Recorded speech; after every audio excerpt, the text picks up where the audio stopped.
Halo, salam literasi. Perkenalkan, nama saya Juan Sebastian Sirjon Lahope. Saya dari jurusan Sistem Informasi dengan NIM 221011060117.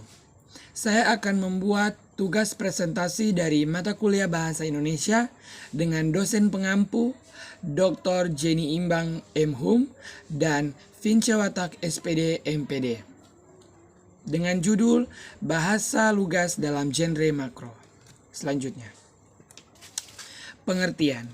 Pengertian bahasa lugas adalah bahasa lugas, bahasa yang memiliki makna yang tidak mengalami perubahan atau sesuai dengan asalnya. Bahasa lugas disebut juga dengan bahasa denotasi. Jadi, bahasa lugas adalah bahasa yang tidak mengalami penambah-nambah makna.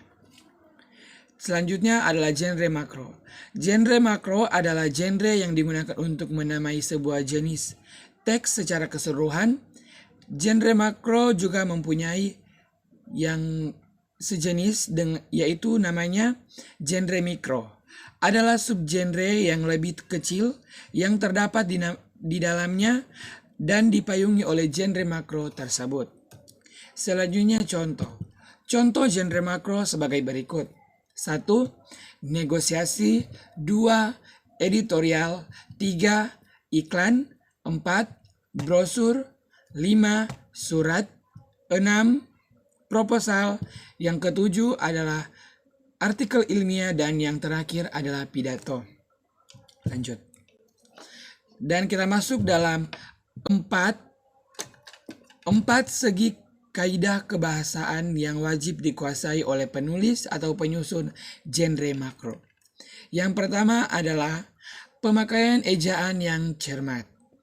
Di Indonesia, ejaan telah beberapa kali mengalami penyempurnaan. Pertama, ejaan Van Ophuijsen yang dipakai sejak 1901. Kedua, ejaan Suwandi atau ejaan Republik yang dipakai sejak tahun 1947. Yang ketiga, ejaan yang disempurnakan atau EYD. Ejaan ini diresmikan Presiden Soeharto pada tanggal 16 Agustus 1972 dan menjadi ejaan resmi bahasa Indonesia.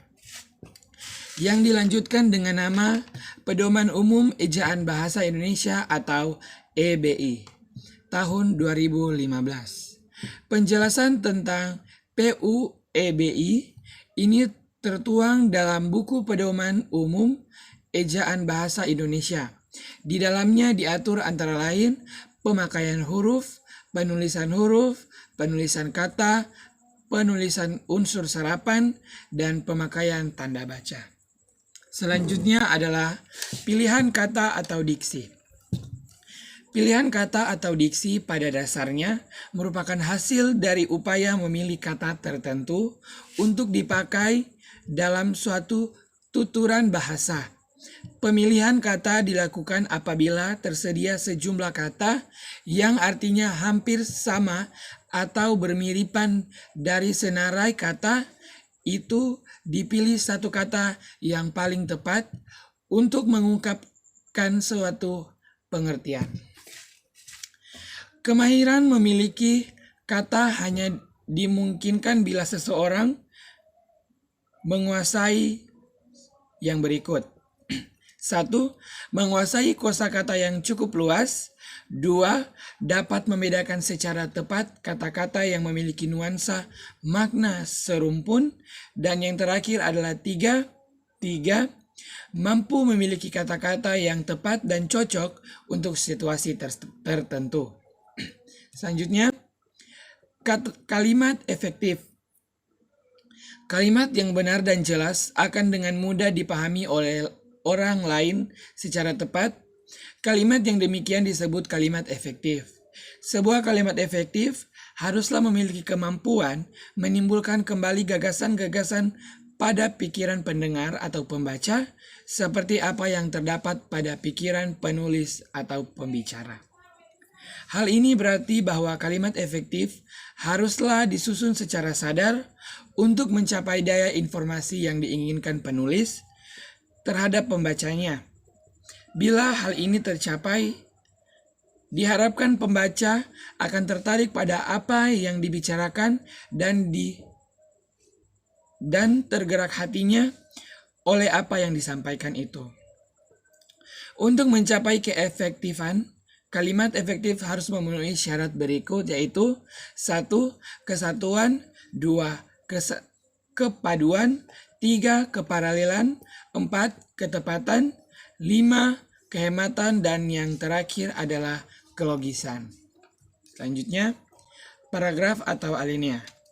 Paragraf atau alinea adalah satuan bentuk bahasa yang biasanya merupakan hasil penggabungan beberapa kalimat berdasarkan fungsinya dalam karangan.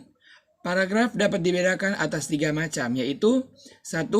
Paragraf pembuka, 2. Paragraf pengembang atau penghubung, dan yang terakhir adalah paragraf penutup. Selanjutnya. Sekian presentasi dari saya. Kalau ada kurang kata penjelasan, saya mohon maaf. Sekian dan terima kasih.